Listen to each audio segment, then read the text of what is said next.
राजस्थानच्या घटनेच्या पार्श्वभूमीवर दिगंबरदादांनी हा अत्यंत संवेदनशील विषय या ठिकाणी घेतलेला आहे। मी या निमित्तानं दोनच गोष्टी अधोरेखित करतो की यासाठी ज्या मुलीने आत्ता जी भाषणं व्यक्त केली ती सगळ्यांच्या मनाला टोचणी लावणारी होती की मुली सुरक्षित आहेत का।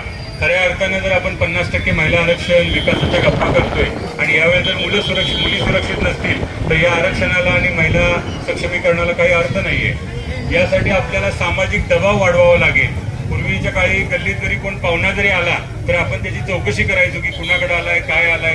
त्या पद्धतीनं चुकीचं घडत असताना किंवा अशा पद्धतीचे वर्तन करणाऱ्या समाजकंटकांना तरुणांना युवकांना आपण त्यावेळी वेळीच रोखलं पाहिजे आणि अशा चूक होत असताना समाजाने सुद्धा त्याच्यावरती एक दबाव निर्माण केला पाहिजे। ही एक अत्यंत महत्त्वाची गोष्ट आहे। आणि दुसरं म्हणजे की आज सरकार यासाठी फास्ट ट्रॅक वरती निकाल लावते, लवकरात लवकर फाशीची शिक्षा होतीये।